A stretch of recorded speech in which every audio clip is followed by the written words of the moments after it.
All right, 99.9 Punk World Radio FM. You guys already know what time it is. Right here, we are actually live and we are on the air for another episode of Elite Wrestle Talk, and we are joined by a very special guest. This individual is an ECW original legend. We got Chili Willy in the building. He also trained Yo, at WCW Power Plant, wrestled for WWF back in the day. This man has been all over the world and seen it all. We got the legend himself right here in the building. How are you doing this? How are you doing this morning, I should say, on your end, Chili? yes, I'm doing good, man. And it is morning time here in the Philippines, about 8:30. So I'm very honored that you had me on, and I'm getting over a cold. On my birthday, I had an interview with another person on my birthday, and man, right after I got off the air, I mean, it's like COVID hit me all over again. So I really didn't get a chance to enjoy my birthday. And my birthday sucked because it was I was sick, But I'm glad to be alive, so I'm good. And I gotta say, definitely happy belated birthday. I know I wished you happy birthday on Facebook, but since I got you here in the flesh, definitely happy belated birthday, Yo, Chili. I appreciate it. Appreciate it. 54 and going strong, I guess. And also as well, man, when you actually said cold, man, I actually had one of those as well. It's crazy that even though out in the Philippines that thing's still going around, I was down and out for almost a week, man. It was Man, I'm telling insane. you, it's no joke. I don't know if I don't know what it is. I don't want to call it COVID because I don't, I hated that, but it was, I mean, it put me down for a while. So I'm just really getting out of it. And this morning, I still have a little bit in my chest or whatever. So my if I sound weird, it's because of the phlegm that's still in my chest. But anyway, let's rock on, brother. And I gotta take you back to the beginning of your amazing career, man. In the early '90s, you were actually participating in different tough man contests. I was wondering, man, if you can just tell us a bit more about the tough man contest days, and of course, what actually made you actually decide to transition into professional wrestling? Well, no, I started training in '97 in wrestling, pro wrestling. Well, '96 I my you know I did the tryout for WCW, and I didn't have the money to go to school there. So I came back home, and that's when I hooked up with C.W. Anderson and his cousin, and they trained me out of Kinley, North Carolina. Me and two other guys. A guy named Laz, he did some work down at TNA, and another guy named Stacy. But anyway, yeah, I trained there and started wrestling under another guy named Gary Simone, who actually helped me get my first match in Mount Airy, North Carolina. And so, throughout the years, 97, 98, 99, I think in 2000, I went to ECW. But between 97 and 99, whenever I didn't have wrestling during the weekend or whatever, and if Tough Man would come through my county, Wayne County, shout out to Goldsboro, North Carolina, Fremont, North Carolina, I would, I try it out. So the very first uh, Tough Man was in the YMCA, and that's where I tried out. Well, I didn't try out, but I actually fought, and so I won that one and kind of got hooked on it because once if you win, you get like $500 or whatever the prize money was, and so I was hooked. I was like, that was much more than $25, when I wrestled, on a Saturday night. So yeah, I just whenever they would come to town, and if I wasn't wrestling, I would definitely do it. And especially as well, you saying winning $500 per competition, man. Especially in the '90s, $500 was actually such a huge amount of money even back then. Yes, yes, it was. You know what I mean? And so it was fun. It was hard, but my hat goes off to the fighters, the UFC fighters, the boxers. Man, that is some real tough stuff. I mean, wrestling is tough. Don't get me wrong, the bumping and what we do, but I mean, just one round for 1 minute. I mean, you going all out. Of course, that's not skilled boxing. That's just actually what it says. It's tough, man. And so you're blowed up, man. For 1 minute, you go 3 rounds, and man, it was tough. And I kind of learned through wrestling how to control my breathing and not get too excited. That's the thing about fighting, not get excited and just think about what you're doing. And after the first 30 seconds, I'm telling you, in any fight, usually after 30, 45 seconds, if it's going that long, you can pretty much start to see what's going on. You know what I mean? So, and your heart rate goes up and you start to blow up. And so that's when things start to slow down. So I learned that through wrestling. And I think that's what helped me win a lot of my fights. You know what I mean? It was definitely the conditioning. And also as well, I know you mentioned a few moments ago about the WCW power plant, but I got to take you back just actually to those days, man. Like, obviously you weren't there for very long, but for the days that you were there, what was it like just training at the WCW power plant? Because I've heard some stories, man, that they are absolutely at such a tough. Well, I shouldn't say they were a very tough place to actually train as a wrestler. Oh man, let me tell you, the very, very first time I entered the ring was in Paulsboro, New Jersey. That was back in 1991, 90. I just got married. It wasn't until 96 when I went to Atlanta to try out. And let me tell you, it it was probably one of the hardest things I've ever done. Even going through boot camp, those 3 days was just intense. And uh, the trainer, Sergeant Buddy Lee Parker, he was what do you call the state patrol guys tag team.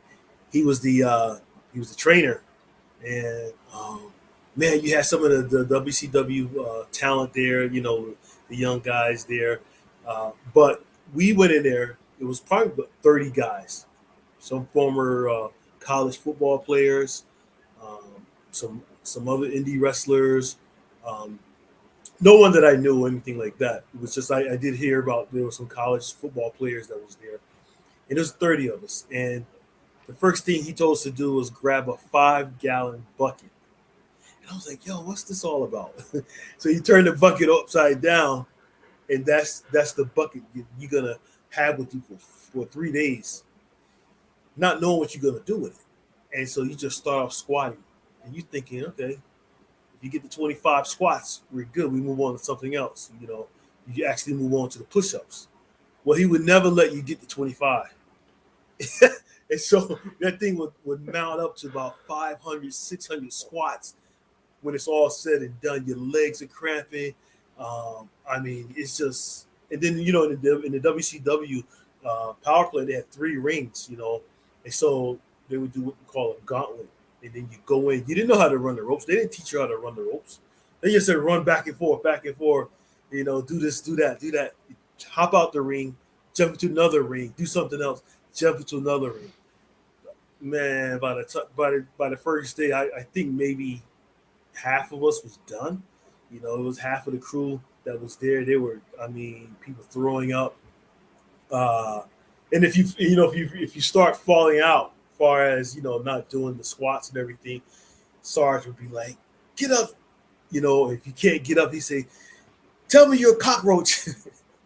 and so, turn on your back, kick your legs up, keep your hands up, and say you're a cockroach. Say I'm a cockroach. And guys would be like, "I'm a cockroach." Say, "Get the hell out of here! Get out of here!" And guys would come in with their. Luckily, I didn't think about this, but I would go in there with a regular plain T-shirt on. But there would be some guys that come in with WCW T-shirts on, because we marks, we didn't know. And he said, "You got the nerve to be wearing a WCW T-shirt? Get your, what?" At that time, I don't know if you remember Hard Body Harrison. He was there.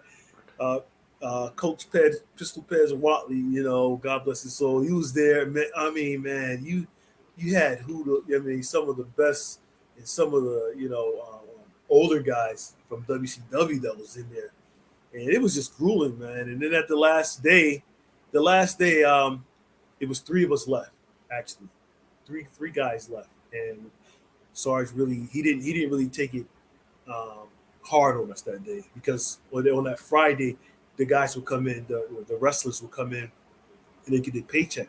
And if if people will go on my Facebook page and they see a picture with me, Chris Benoit, and Steve Regal, that was the day that was the last day of the, the tryout, and I marked out, of course, and I got a picture with, you know, with Steven Regal and Chris Benoit, and I got some other pictures, but they're in my mom's house, and I don't know what I did. That was the most memorable, those two guys.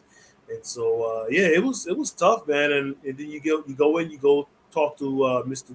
Jody Hamilton, he's the wrestler. I think number one or two, I can't remember. But anyway, he was the instructor as far as like when it comes to logistics or whatever. And so he would tell you how much it was and everything. And I didn't have the money. It was like $3,000 to $4,000 to go to school there, and I didn't have the money, so I just went back home.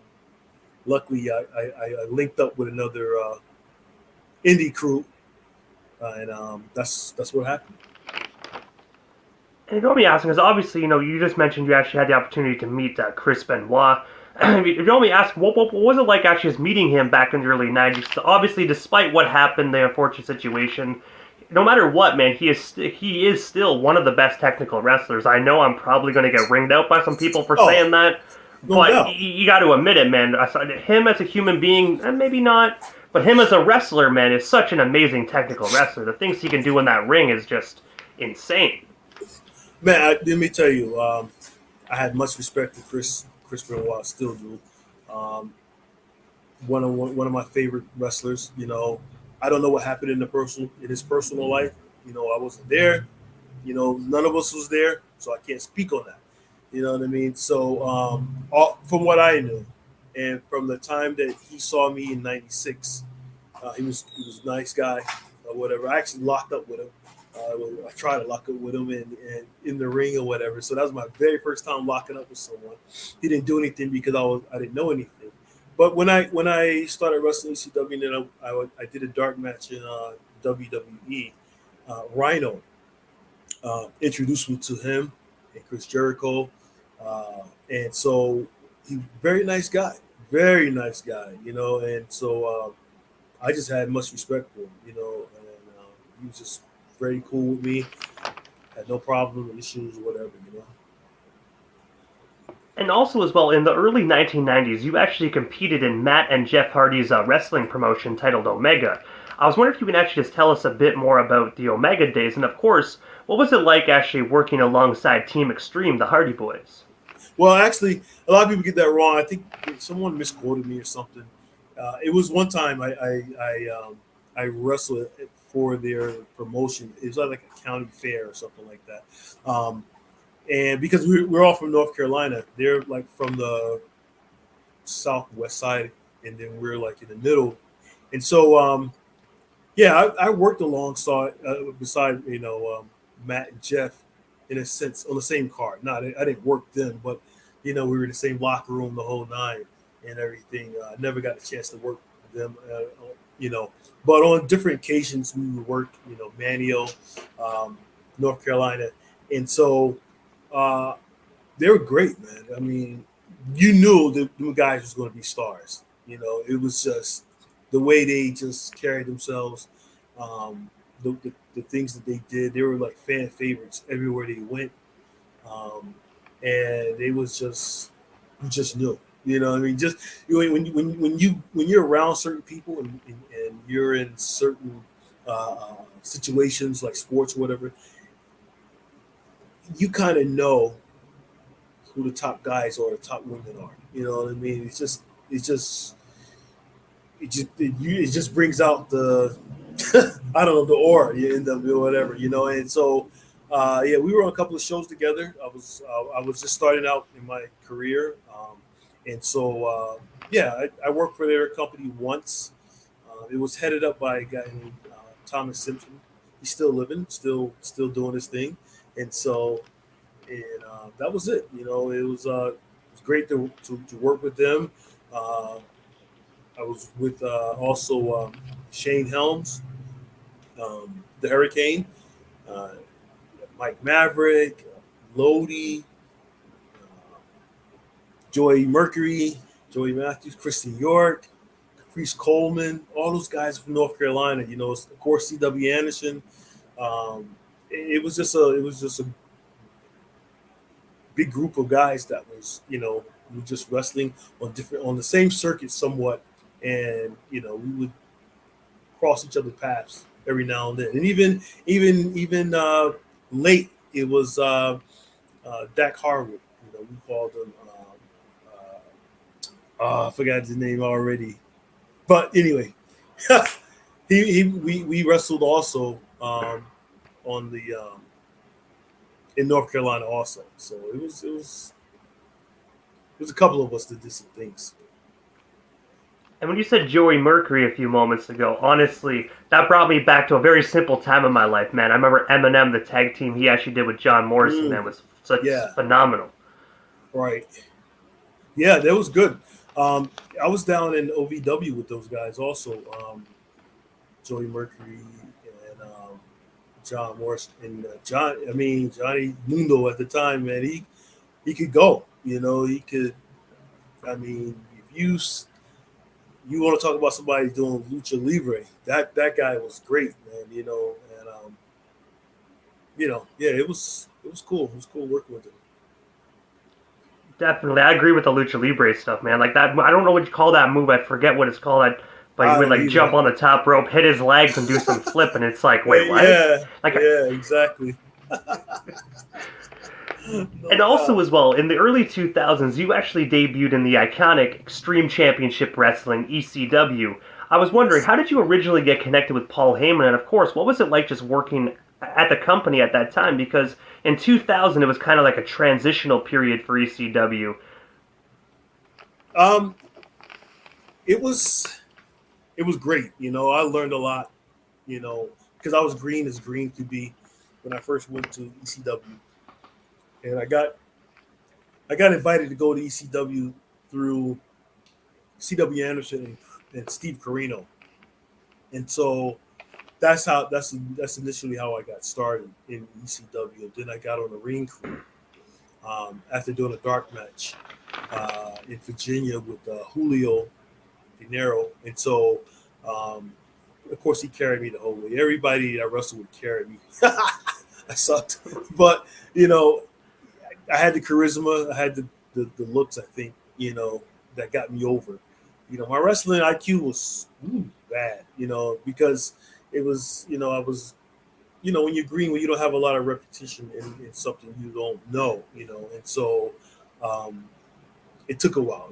It takes a while. It takes a while to master pro wrestling or anything, you know. But it takes a while to really have the timing and everything, you know. And the main thing that you have to do is have a lot of matches. You need to hone your skill, and so you know that's what they did. That's what Paul Heyman and Tommy Dreamer allowed me to do. I was a curtain jerk for a long time, and I loved it. You know what I mean? Going out first was fine, you know, like, because being a curtain jerk, going out first, having the first match, to me sets the tone. It sets the tone. It sets the tone for the show. And if you're a good baby face, you know, and you have a good heel, the match should go well. It should gel, you know, and if it gels and you get the crowd pumped, because the crowd's already pumped, they want to see the show, you know, but they're really waiting for the main event. But you and the mid carder, the first match through the mid card, have to keep the crowd entertained, build up until the main event. You know what I mean? So you cannot come out there and as a first match and be flat and be dead and be sour. You know what I mean? Because it would stink up the whole show, kind of. You know, depending on who the main event guy was. And I knew my role, you know, and I knew I wasn't good when it came to the wrestling part of it. I was okay, but I was good at the beginning, as far as the charisma, getting the crowd hyped, and so that's what I focused on a lot. You know what I mean? And then I figured that throughout the years, if I continue to wrestle, I would learn the business even more and get into it. So And Paul, they trusted me, and they let me wrestle, and let me on the, what do you call it, on the ring crew. And so I had two jobs: wrestling and doing the ring crew. And also as well, because one of my favorite matches, man, that I vividly remember is one of the ECW Hardcore TV tapings, where you actually teamed up with, I believe it was Sandman, and you went against FBI, if I'm not mistaken, man. I Yeah, absolutely okay. love that match. And if I'm not mistaken, the ending actually went you and Sandman both pinned each members of the FBI like simultaneously Right. to get the win, man. One of the Yes. most iconic wins honestly that I remember from ECW. I'm telling you, man. When I was there, for some reason, Paul put me with guys like Sandman, New Jack, Balls. Even one time with Raven, and only thing I could do was just sit there. I do my thing, but them guys were so over, man. It was just like I didn't really did. People weren't really paying attention to me. They were paying attention to Sandman and Balls and New Jack. And I was just like an add-on. You know what I mean? So whatever they told me to do, I did it, and I was just sit back and chill. And just go with it, you know what I mean? So it was great, it was great. And the one thing I really loved about your character as well, man, was the actual like the hat you came out with. You had proper hat etiquette, man. Like you take it off and make sure that nobody would dirty it up, man. New Jack told me that. He told me that. Actually, I think I want to say I came out with that hat first before the Godfather in WWE came out. I want to say I did, but if I didn't, but I didn't take it from him or anything like that. It was just when I first started wrestling, I was known as Chili Willy, the Ghetto Superstar, and then when I went into ECW, it changed the name, to everybody's favorite Homeboy. But the hat was I didn't think of it as taking it off and keeping it precious. But one night, I remember New Jack told me. He said, "What you need to do," because he was critiquing. That's what we would do in ECW. They would critique each other, and he saw that I was green and everything. And he said, "Chili, what you need to do," just like talk. "Chili, what you needed to do is you need to take the hat and make that like it's your girlfriend, and no one can take it like Ric Flair with his robe and everything." And so I think one time I really thought about that. I was like, oh, okay, maybe I should do that. You know what I mean? So he was the one that actually told me about that, because normally I just take the hat off, give it to the guy. That was it. And so even with the chain I had on a chain with a lock, and that was before John Cena started doing the Thugnomic, whatever. I don't know what was his gimmick. I He think it was a was rapper. Dr. Thugonomics. Yeah, that one. And then after like a couple of years or whatever, I saw that. I was like, what? But that's we steal each other's gimmicks sometimes. So And definitely rest in peace to New Jack, man. Still one of those wrestlers, man. One of the most hardcore dudes I've ever actually seen on television, man. It's yeah, hard to believe the things that he's done in the ring, that he's survived all those things, that he's actually gone, man. With someone like New Jack, you really think is going to live forever, man. no doubt. I was really surprised when one of my friends messaged me and told me that. I was actually in the gym here in the Philippines, and got a message right before I finished working out. I said, "Yo, did you hear?" I said, "I hear what?" And then he said, New Jack passed away, and I was like, "What?" I couldn't believe it. I could, even when Balls passed away, man, I couldn't believe it. So those two guys, I was really close to uh, in ECW, and it was sad. It was sad that both of them passed away like that. And also as well, you actually had the opportunity to be featured on the cover of Anarchy Rules. And honestly, I gotta give a shout out to my buddy Jake on Facebook, because I honestly forgot about that Me until I actually too. saw that picture today. I know, right? So I I have to just ask, saw that. what was it like, man, just being able to be on a promotional flyer for an amazing company like ECW, and of course just performing on Anarchy Rules? Because honestly, that pay-per-view is probably one of the most famous ECW pay-per-view names actually out there. Being honest with you, until I saw it, I saw it actually a couple of years ago also. I don't know who did that, who put it up there like that. But I was shocked. I was like, what? I was like, somebody, excuse me, somebody put me on the cover, and I was like, wow. I was actually trying to remember the pay-per-view itself. I really don't remember it. I have a hard time remembering things, but yeah, it was that was interesting, But to be up there with Francine, the Queen, and then Jerry Lynn, I was like, whoa, that's pretty tight. You know what I mean? So I'm gonna get that and frame it.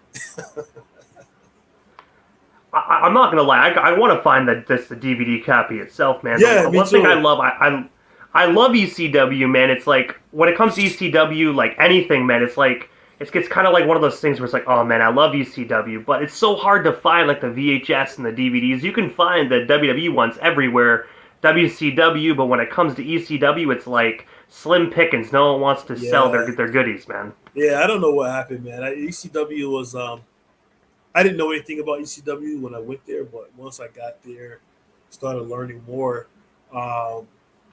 It was like a cult, you know what I mean? I mean, we had guys. Our fan base was like 18 male guys that's 18 to about 35.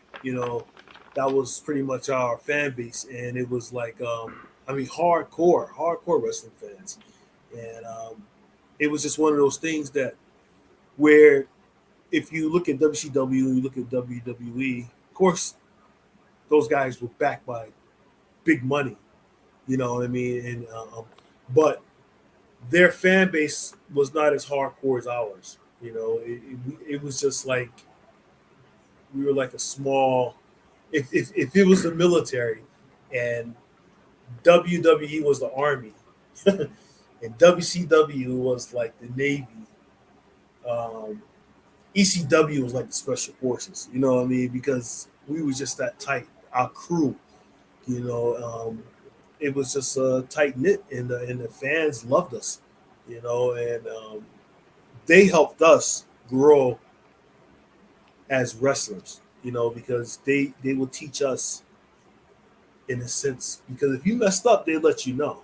They will let you know if you messed up, and they let you know if you did something good. Whereas WCW or WWE, because their fans, there were so many of them, and it was so commercial, they couldn't say the F word or whatever. You effed up or whatever.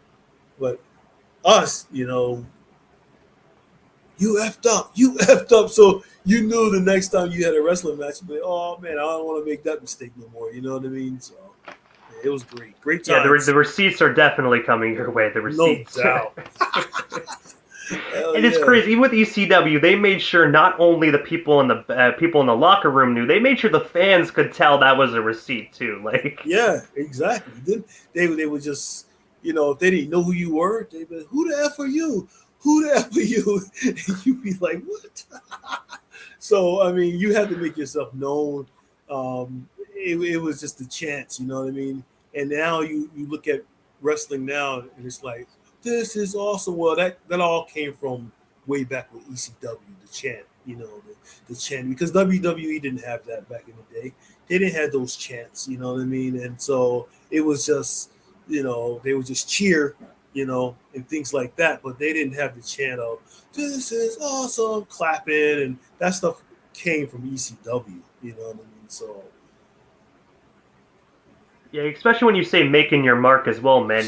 A prime example of making your mark in ECW is I know this was before you actually joined ECW, but it was the Tommy Dreamer and Sandman segment where like Sandman kept hitting Tommy, and then after a while he was like, "Stay down, kid," and he's like, "Please, sir, may I have another?" And it got to the point where Sandman even broke character and showed him respect, man. Yeah, I mean, you would never see nothing like that. You would never see someone come out WWE, with a beer can and smash it on their head, already, getting juiced, and things like that. Yeah, you see Stone Cold. You saw Stone Cold with the beer can, but he didn't smash it over his head. You know what I mean? Sandman was one of a kind. You know, and it was just the way they did things. You know, it was just awesome. Paul Heyman was, you know, guy's a genius when it comes to, you know, taking a company and making it like it was. You know, despite all the bull crap of not paying and all that, but his visionary was him and Tommy together. They worked very well, you know, and it wasn't just Paul. I don't think. I think that also Tommy had played a big part of it too because um, he kept it together. Tommy was the one who kept it together. Paul had the visionary, you know. Todd, of course, Todd Gordon, you know, he's the money man, but Paul was the one who saw certain things. Tommy was the one who kept it together. And it was just a great atmosphere for us, for us guys that was in the lower part of ECW. You know, the ring crew guys. I mean, we had our own fun. You know, yeah, we put up the ring. Uh, we were the one to make sure that that's what you heard, that sound. You know, if it wasn't for us, you know, you wouldn't have heard that sound. Oh, the ropes tightening, you know, and everything. So we took pride in what we did. And one of the last ECW question I actually have before we move on was the year after you debuted in 2001. As the wrestling world knows, ECW closed its doors and it was sold to the World Wrestling Federation. I was wondering if you can actually just tell us a bit more about the atmosphere backstage, and of course, did you as a talent actually know that ECW was sold, or did you guys just out of nowhere be like, "Oh, we're done, see ya"? Um, excuse me. As being on the ring crew, and then I got off the ring crew, but that was still my boys hanging out with the ring crew guys. I didn't know much, you know what I mean? I just knew you would hear things, bits and pieces and things like that. Um, we weren't getting, well, the guys and ladies that were on contract were not getting paid, you know, all their money. And I think at that time, Tommy Dreamer was taking money from the merch, you know, dividing it, trying to, you know, keep like I said, he kept things going. He kept things going. And but I didn't hear anything that much. And then when I did hear it, it was right at the end for me. You know, it was right at the end. And when Paul finally left, it was like I think I did like maybe one or two shows after that, and then I think I was done. You know, because at the last show, um, Tommy told me I didn't have to come because I was in North Carolina. They weren't going to fly, and I was flying at that point, so I wasn't riding. I wasn't on the ring crew, and so, um, and I wasn't like a top guy. You know, I was just mid Carter, and it was Paul's idea, I think, started flying me out. But when he left and everything, I think Tommy saw the financial aspect of it. Is like, yeah, we don't, you know, need certain people to come to the show. So anyway,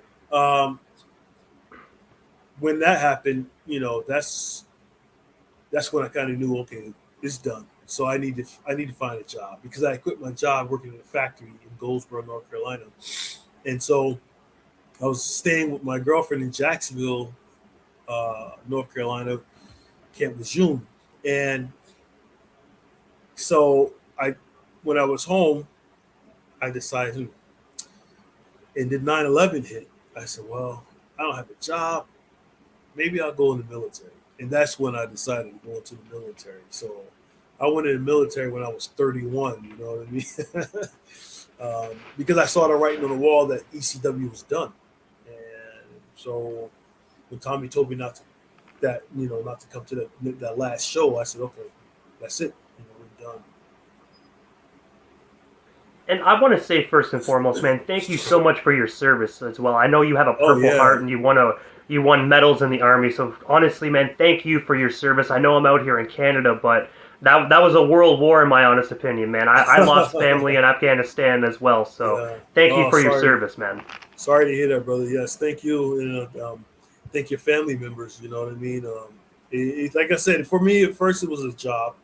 I knew potentially we were going to go to war, but I wasn't quite sure.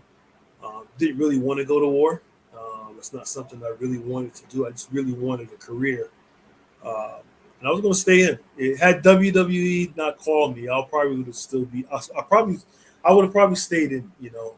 Because that was my goal, was to stay in the military. But then, when I got hurt, got injured and everything, and then I was on R&R, and I got emails from a lot of wrestlers, and I got one from Paul Heyman, and they said they had something for me. I was like, "Yo, I'm out of here."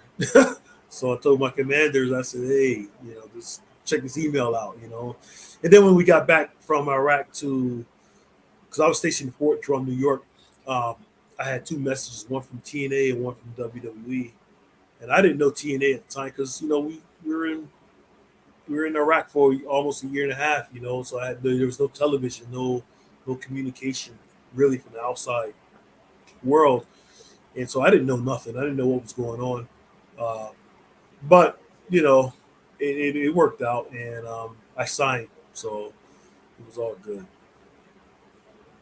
And speaking of that as well, because obviously, after Iraq and everything, you actually happened to do some dark matches in the WWF. I was wondering if you can just tell us a bit more about those dark matches, and of course, if you don't mind me asking, what actually made it so you actually didn't go any further within WWE? Because I got to say, you had the charisma, you had the talent, man. I really think they dropped the ball by not actually putting you on actual television, man, in my honest opinion. I ain't just saying that because I got the man here himself. I really do think they dropped the damn ball, man. Well, no, yeah, I appreciate it. What happened was, like I said, I was in the military and came straight from Iraq, came home. We decompressed for maybe a month or two. But when I got the message from Paul Heyman, I was still in Iraq. And so right when I got back stateside, it was like WWE kind of wanted me because they were doing the Muhammad Hassan thing, and I don't know. I think they were kind of pushing me to go that route, like the GI Bro type gimmick. That's what Paul was kind of had envisioned, and so I didn't really have time to really assess that. I came back from Iraq and everything, so my head was still in war mode. It takes a long time to get out of that, and it's still to this day, you might at 20 something, 18 years later, it's like I still think about certain things. But anyway, so signed the contract, went to OVW. And when I got to OVW, I'm still thinking ECW style of wrestling, ECW locker room style. When I got to OVW, it's a bunch of people I didn't know. There are a couple of people I knew there. Mickey James, Nova, Joy Mercury. Those are the people that I knew before I went to WWE. And so, and I went there and it was just different, right? It was like school setting. And I wasn't used to that.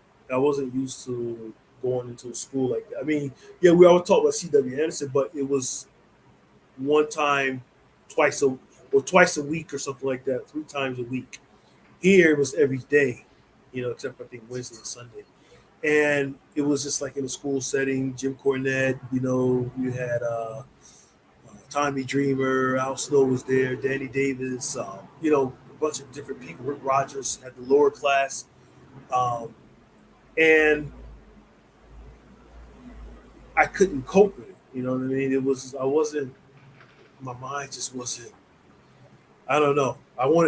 It was like I really wanted to fight, and I still had sorrow and hurt in my heart because I lost a comrade there in Iraq, and so got in there and everything, and I did a promo one time. Because every so often they want you to do a promo. They bring the big guys up like Stephanie McMahon, John Laurinaitis, Paul Heyman, whoever. They would come in and then they would pick some certain people who they want to take to the roster. Well, I was getting roster pay, didn't know it. I had no idea. I thought everybody was making the same amount of money I was making. I was getting roster pay. Guys like Elijah Berg and other guys, they were making trainee pay. And I remember one time Tommy Dreamer came to me. He said, "Chili, how much you making? Can I ask you a question? How much you making?" I said, "I don't know." And I told him exactly what I got every week. He said, "That's roster pay. They're trying to fast track you to television." And I didn't know it. I just thought I had time to really get down there and retrain all over again. Get my body right and all that stuff. But they were fast. They were trying to fast track me to get the television. And I remember one day doing a promo in front of Paul and John and them guys. And then I took Paul to the side and I said, "I don't like this. I don't like this military stuff." I wanted to go back to Chili Willy. They wanted me to do like a GI Bro type gimmick. And that's where, if you go on my Facebook page, you might see a picture with me in OVW with like a beret, a military beret on. They wanted me to do something military-ish. And I just couldn't do it. I was like, "Yo, I can't. How you want me?" And I remember Stephanie McMahon coming in and I did a match with someone. And you do a match in front of everybody, the whole class. And she came in and she actually came right in the ring almost. And she was like, "Tell me about what happened in Iraq." And so I told her, I started talking about it. And then I broke down and started crying, and I was like, "Yo." And so I just walked to the back. And so they wanted that that sympathy, that they wanted that emotion from me every time I took the microphone, or I did an interview.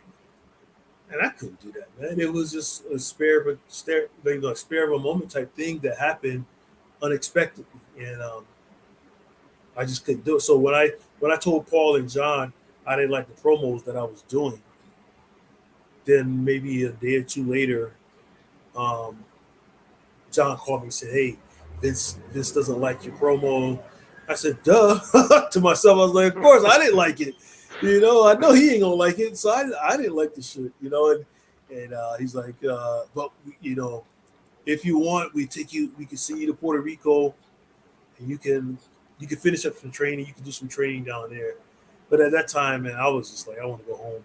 I had just got married not too long, before. I had seen my wife in a year, so I just wanted to go home.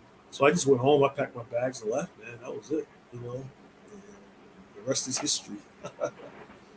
And I gotta say as well, man, I gotta say kudos to you, man, for holding your ground. And I do gotta say, man, in my honest opinion, I know WWE, they have their gimmicks, they do what they do, but especially the history that you had over there in Iraq and losing a fellow comrade and whatnot, and then having to do the GI Bro so soon, I think that's distasteful, man. I feel like they're trying to use your past experiences to capitalize viewership, and that to me, man, is like, no, dude, like, there's many other amazing gimmicks they could have used, and Chili Willy being one of them, man, because you already had that fan base from ECW, and especially in this time as well, you had Rhino, you had the Chris Benoit, you had Eddie Guerrero, you had so many fellow ECW legends already on the roster, man. So you can't tell me nobody does not know Chili Willy. Come on, man. Like, that was my thought. I thought I was going to go back to OVW and do the Chili Willy gimmick. But then I was told, no, they want to do something like a Army Kid. And I was like, who? Like, what will be my name? It won't be Chili Willy no more, And they're like, no, it won't be Chili Willy. So you gotta use like William Jones or something. And I was like, that's my real name. How is that gonna work? And I was just like, I cannot. There's no way I can get into this gimmick. You know what I mean? So. But I think WWE for the for what they did, but yeah, they do. They take your personal life and they will turn it upside down and make a story out of it. I look at the Matt Hardy, I think Lita Edge situation. Yeah. A lot of people don't know that was straight legit. You know what I mean? And so Matt I think he was dating Lita at the time. You know what I mean? So they take things like that, man, and they will. But they can do that. They got a big machine. You're talking $1 billion. They can do that. And so with that Muhammad Hassan thing going on, because before I went to OVW, this is what actually before I went to OVW, I was still in the military. I got 2 days off to go to Chicago and Ohio, and the time that I went there, I I met Sergeant Slaughter one night. The one night I was there, I met Sergeant Slaughter, and he was talking to me. He said, "So your kid, so you're just coming out of the military, ah?" I said, yeah. And they're gonna. I think they want to do something with me and you. That's what he said, but they never did because they gave me a promo to do. I remember the Brooklyn Brawl. He was still there. They gave me a promo to do, and did a promo in the back or something like that. And yeah, they flew me out because I caught flack for it when I got back to the military. All my peers were mad at me because it was jealous, and so. But yeah, that was they were trying to push that military thing on me, and I was like, I can't do that, man. That was real life, It was real fighting, real. There's no bull crap in that, Lives was lost, and mine was almost lost, and I can't go in there and just say, do it, I can't do that. So that's what happened.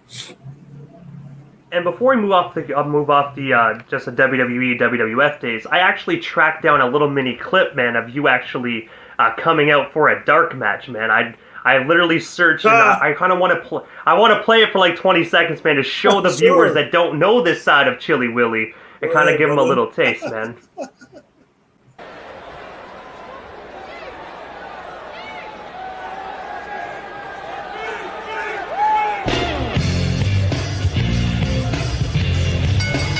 The following contest is scheduled for one fall. Introducing first from Richmond, Virginia, weighing 230 pounds, Chili Willy.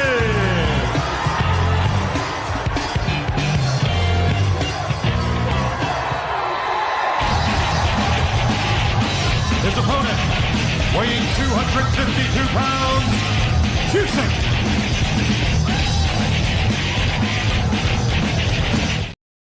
That's awesome.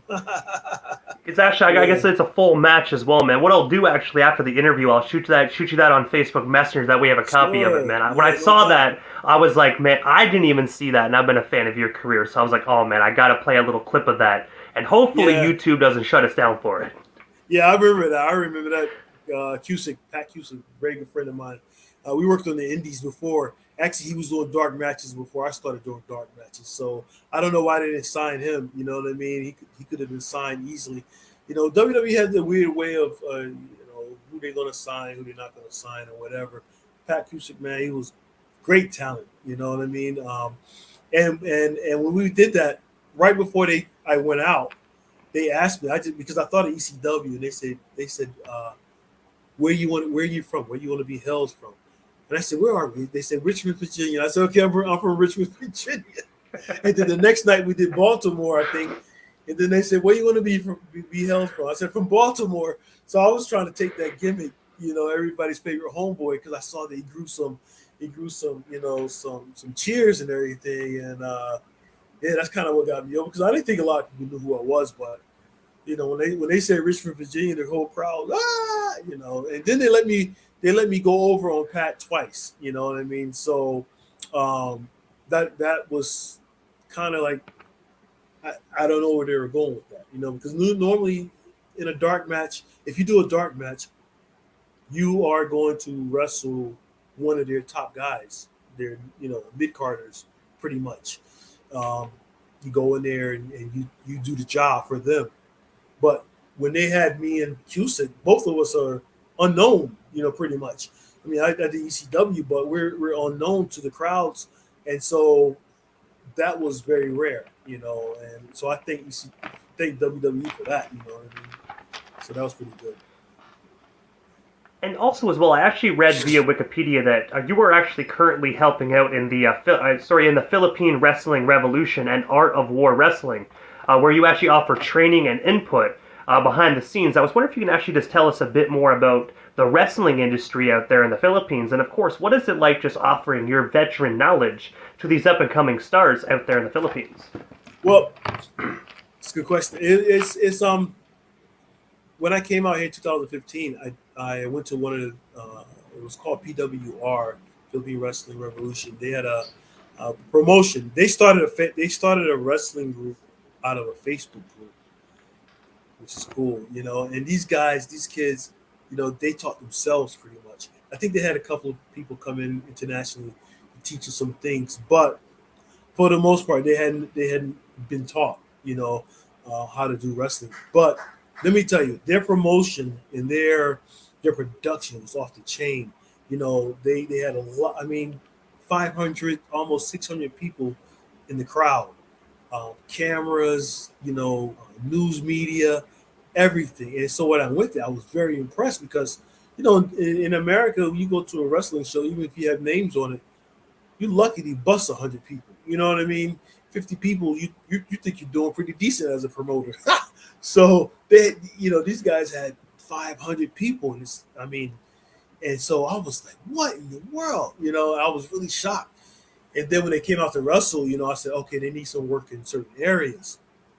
And so a couple of guys came to me maybe a couple of months later. They split off or something. And they asked me to train.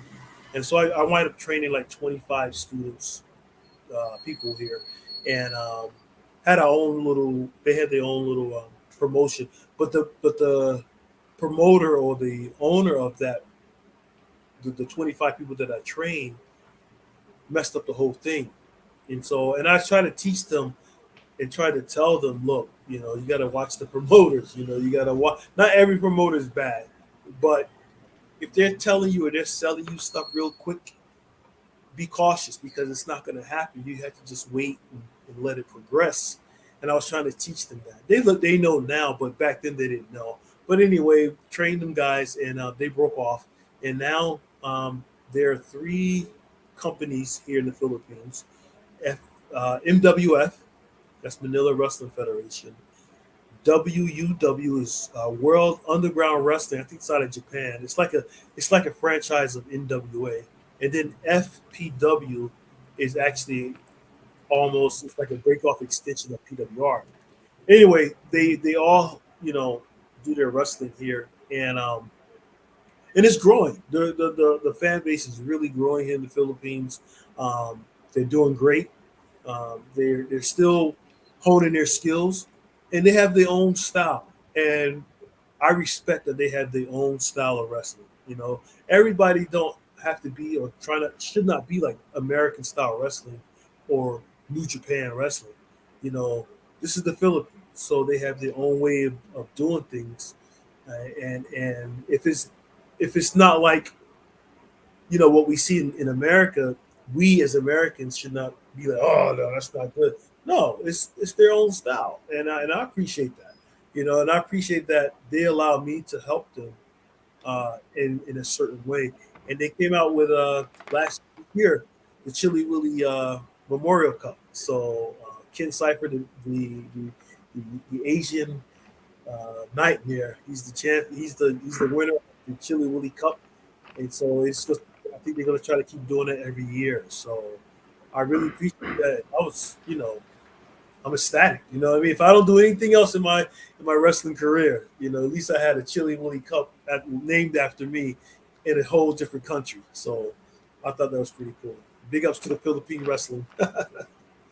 That was actually one of my next questions as well, because I remember reading that actually on WrestlingInc.com about the Chili Willy Cup, and just digging into that for a few more moments, man. Like, were you actually there and got to witness actually, you know, the very first tournament, or did you just kind of like hear about it after it happened? No, I was there actually, and I think it was this past March. I think it was March or April, but I was there. They invited me to come there and everything. I witnessed it. And it was actually one of my students who won. So we'll see what happens next year. We're gonna see who's gonna take the ice cream cup. They made an ice cream trophy, so I thought that was pretty cool. But yeah, it's exciting here in the Philippines for wrestling. They have wrestling in Southeast Asia, Vietnam, where I'm going in November. I'm going to visit Vietnam in November. Hopefully, I can visit the wrestling scene out there, but in Singapore also. So wrestling is in Southeast Asia, and I'm just glad to be a part of the Philippine wrestling scene. You know what I mean? It's just great, you know. In this day and age, man, it's great to actually be a wrestling fan, like in 2023, man, because you got like obviously WWE, you still got Impact, you know what I mean? You got NWA, you got so many countries with their own, different styles of wrestling. You got AEW, so I find in 2023 there's so many avenues, and it's just great to be a wrestling fan, man. In Yeah, 2023, it is, man. It's just it's different, and we every generation have their own style that's coming out in pro wrestling, and a lot of the old school guys, they don't like what's going on with the new school type of wrestling. For me, I don't really care too much about it also, but it's you have to go with the times. You know what I mean? You cannot stay with what you knew before. You have to evolve. You should let your mind open up and see what's going on. And when I watch wrestling now or try to watch it, AEW or WWE, it's a little bit hard or to catch on a little bit because it's so fast. But that's how life is now. Life is so fast, and it's not really a lot of substance, even in life. You know what I mean? It's just fast, and it's like microwavable. Everybody want their instant gratification now, and it's like wrestling that's how it is now. And so, but as a wrestling fan, kind of like process it a little bit, and try to process it and not talk about it as bad. Because these young folks are trying to make it. They're trying to do it just like we did. They're trying to make a living for themselves and, and just entertain us. And so I try not to badmouth the wrestling now versus what it was back when I was growing up or when I was wrestling. It's 20 years from now, who knows what wrestling is gonna look like, 20 years from now. So, to each his own. My hat goes off to all the wrestlers who are doing it and entertaining us. And I have to ask, what is next for yourself, Chili Willy? Because obviously you're out there in the Philippines. Like, are you still working in the wrestling industry behind the scenes, or is it, or have you kind of like actually just fully retired now? Yeah, I'm pretty much fully retired. I would go to some matches or whatever. Like maybe 2 or 3 weeks ago, I did a fan. What do you call it? We do signing autographs and things like that. If they ask me to come, I'll do that. And but as far as wrestling, no more of that. Can't do it. Body won't allow it. And so I just sit home, chill, man, and do interviews like this every now and then. I try not to do too many of these because it's early in the morning, and it's like it's nighttime your time, but for me it's early in the morning. Yeah. And so I just recently did I think you're the fourth interview that I've done in the past month. So if I have time and if I'm feeling pretty good, I'll do it. You know what I mean? But other than that, nothing, just hanging out, just enjoying life. Hey, man, you definitely deserve that retirement, Chili. That's all I got to say, man. You've done so many amazing things inside and outside the ring, man. So, but I won't keep you too long more this morning. Before we part ways, man, for the fans that actually want to follow you and just stay updated on everything that is coming Chili Willy's way, how can they go about following you on social media? I'm just on Facebook. That's all I am. William Chili Willy Jones right here on Facebook. No Instagram, no Twitter, none of that. I was doing a podcast before, but I haven't done it, in a while because I had some problems with my eyes. I had to get some surgery. Big shout out to my main man, AC Divine, North Carolina. It was called the ANC podcast. So. We were doing a podcast, but I recently stopped doing that. So, but maybe in the future I might do another podcast, but I don't know if it'll be just about wrestling. It might just be my own opinions or whatever thoughts, what's going on. But for now, just here on Facebook. And I got to say, Chili, before we actually part ways this evening, or in your case this morning, thank you so much, man, for years of amazing wrestling, man. Honestly, I grew up watching you, and absolutely, I'm a huge fan of your ECW days, man. So I know you put your body and career on the line for fans like me, man. So for that, thank you so much. Thank you, DJ, for having me, man. I really appreciate it. To all my friends in Canada, Nova Scotia, yes. I want to say thank you. Canada's a great place. I remember we did a tour in Canada, not ECW, but it was an indie promotion. We did a 1 month tour in Canada, man. I had a great time there in Canada. Eating moose and poutine. Ooh, did I say that right? Honestly, poutine, yeah. Honestly, cheese gravy frick. My bad. Yeah, the Hey, gravy with the fries. What you said poutine? I was like, oh yeah, we got a lot of that down here in Canada as well. Yeah, that's what I meant. Someone called the West Coast. Someone called the West Coast. We got to clip that. Just kidding. Oh man, yeah, but yeah, Canada was awesome, man. We did, like I said, Nova Scotia, Saint John was the bomb. We went to Saint John, so that was really nice. But yeah, I love Canada, man. Canada's awesome. But I gotta say first. How you say it again? All right. Say it. No, say it. So I won't. I'm sorry, Canada. How you say it? It's called Putin. Putin. Okay, like President. But I will say this though, a lot of individuals call it poontang, and I'm like, are you sure you're eating fries, gravy, and cheese? Because I don't think fries, gravy, and cheese is supposed to come out of that. That's all I can remember.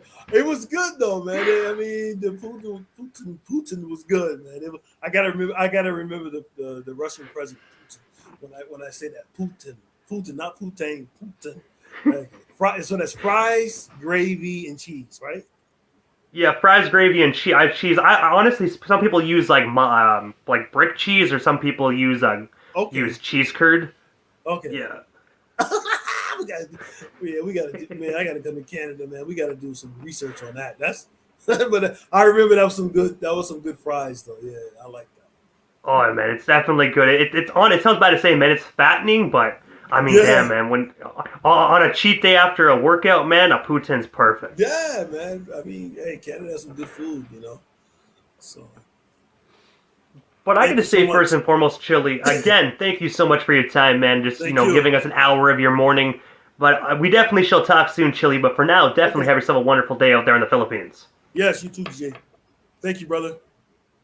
You're most certainly welcome, man. Take care.